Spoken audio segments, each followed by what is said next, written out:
Pessoal, hoje eu gostaria de revisar com vocês a segunda parte do tema extinção dos contratos.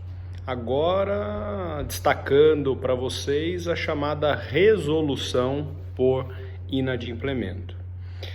Repito, nós estamos estudando o fenômeno extintivo dos contratos, mas contratos que nasceram através de um consenso entre as partes e que, ou por vontade das partes ou pelo não cumprimento do contrato, ocorrerá a extinção. Então, essa semana, a semana 4 das nossas reflexões, envolve esse segundo formato de extinção dos contratos, que é o não cumprimento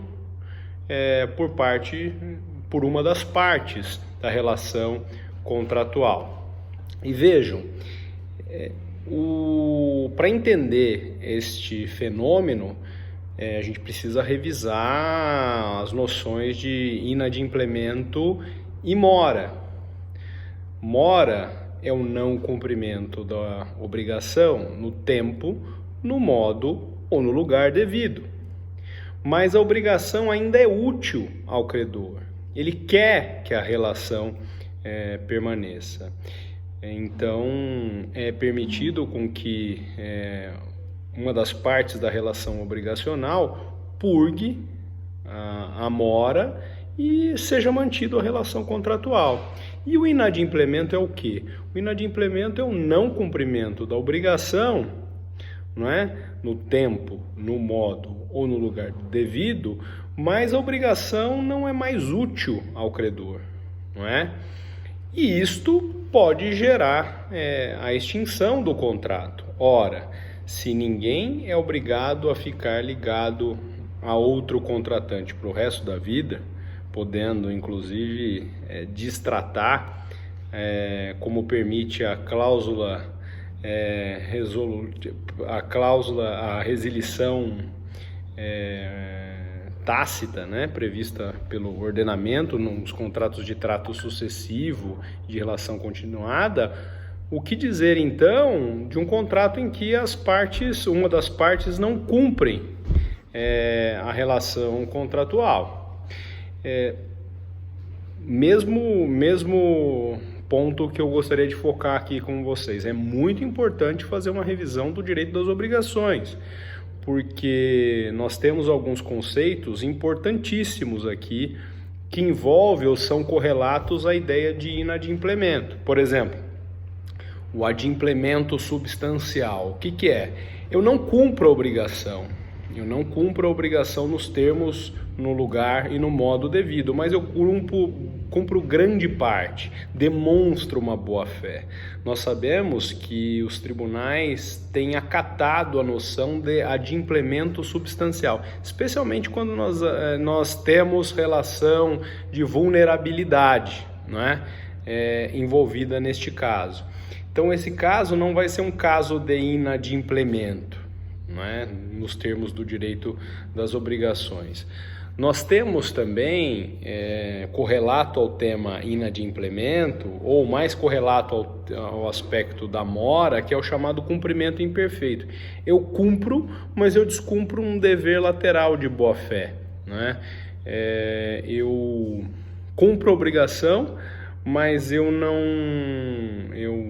extrapolo os limites da boa-fé. Eu ajo de maneira abusiva, eu exijo o cumprimento de um contrato, mas tendo a ciência que o contrato era cumprido de outra maneira. Nós brincamos em sala de aula com o exemplo do recebimento de toda a locação no dia 20, sendo que o contrato fazia previsão do pagamento no dia 5. Veja, isso seria um caso de inadimplemento ou mora, ou um cumprimento imperfeito da obrigação. Mas isso gera o inadimplemento? Às vezes a boa-fé pode coibir a alegação do inadimplemento ou mora. Então, essas noções são fundamentais para que a gente tenha a exata medida do que é e o que não é um inadimplemento contratual. Também temos a figura do chamado inadimplemento antecipado. Aliás, hoje tem tomado corpo essa noção, né? Eu sei que eu não vou cumprir a obrigação, eu sei que eu não vou conseguir cumprir o contrato. Eu posso antecipar a alegação do inadimplemento, tendo a certeza ou tendo grandes probabilidades ou grande probabilidade de não cumprir a obrigação? Veja, ou eu tenho que esperar chegar o termo final ou o termo previsto no contrato para se alegar o inadimplemento. Às vezes, esse inadimplemento pode ser antecipado pelas partes. Eu não vou conseguir cumprir aquela obrigação de fazer prevista no nosso contrato na semana que vem, porque nós temos aí um estado de calamidade, por exemplo. Nós temos uma restrição de ir e vir. Eu não consigo, não tenho mão de obra para prestar essa obrigação. Será que eu preciso esperar a semana que vem, no dia que nós pactuamos para o cumprimento da obrigação, para falar que houve o inadimplemento? Aqui nós temos então que resgatar também a noção de inadimplemento antecipado. Então veja, a extinção do contrato por inadimplemento é um não cumprimento da obrigação prevista no programa contratual que gera a extinção. Mas isso não tira a obrigação de vocês de estudarem, reestudarem as noções do inadimplemento previsto lá no direito das obrigações que vocês viram no semestre passado. Vejam, a resolução por inadimplemento, ela pode estar prevista no contrato ou pode decorrer do próprio sistema. Como eu disse para vocês, está implícito no sistema, de maneira tácita, por isso que daí o nome, cláusula resolutiva tácita, a extinção do contrato quando houver inadimplemento. E o Código prescreve no artigo 475 que, neste caso, quando uma parte não cumpre a obrigação, cabe à parte inocente notificar, interpelar a parte contrária e exigir a extinção do contrato. Mas vejam, como isso decorre de uma cláusula implícita, né, do sistema, o artigo 475 ele exige que esta declaração de extinção ocorra no âmbito judicial, ok? Então o juiz tem que reconhecer o inadimplemento e daí estipular a chamada extinção, que no caso, em regra, especialmente nos contratos de trato sucessivo, ela operará de maneira ex nunc, não é? A não ser que seja um contrato de cumprimento imediato, que aí no caso se opera se os efeitos retroagem, liberando o credor desde o consenso, não é?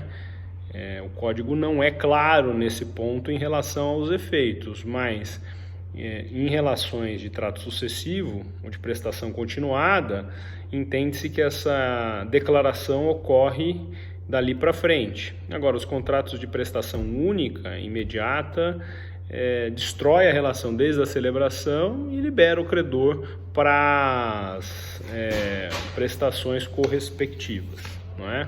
Caso exista. Agora, isso é uma novidade no Código, que é da chamada cláusula resolutiva expressa. Pode ser que as partes estabeleçam no próprio contrato que, em caso de inadimplemento, a a resolução se opera automaticamente, não é?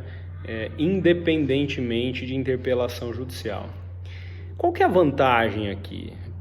Quando isso está previsto no contrato, o que ocorre é que as partes retiram do Poder Judiciário poder declaratório, não é? Os efeitos acontecem no âmbito extrajudicial, não dependo de manifestação judicial para extinção. Então, bastaria em tese uma notificação endereçada a outra parte para que ocorresse a chamada liberação contratual. Mas e se houve abuso por parte do credor, uma alegação injustificada de inadimplemento? Cabe a outra parte ingressar em juízo e tentar coibir essa prática abusiva. Mas, a princípio, a parte que alega o inadimplemento, ela estaria liberada, inclusive, para fazer e celebrar uma outra contratação, independentemente de pronunciamento judicial.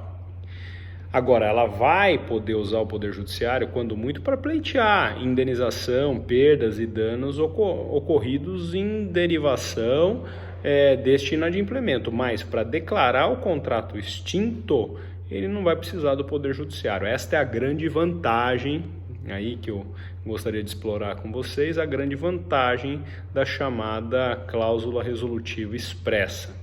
Na cláusula resolutiva tácita, eu tenho que pedir a resolução do contrato em juízo, e enquanto o juiz não declarar este fenômeno extintivo, eu estarei com o contrato em vigor e estarei preso a uma relação contratual. Eventualmente não poderei celebrar um outro contrato tendo um mesmo objeto ainda pendente de resolução por parte do Poder Judiciário, ok? Na próxima semana nós vamos estudar um outro fenômeno que pode gerar extinção ou não, que é a chamada alegação de onerosidade excessiva. O que é onerosidade excessiva? Nós vamos ver que por fatos supervenientes, fortuitos supervenientes, as partes podem simplesmente falar: não dá para mim, vamos resolver o contrato. Mas pode ser que elas revisem. Este é o grande tema da moda, não é? Na pandemia que nós estamos vivendo. E o Código também autoriza esta possibilidade. Por isso que eu optei por tratar numa semana específica esse grande tema do direito civil, ok? Espero que vocês estejam bem. Por favor, qualquer dúvida, me provoquem, entre em contato e vamos nos falando ao longo das nossas aulas, ok? Um grande abraço a todos.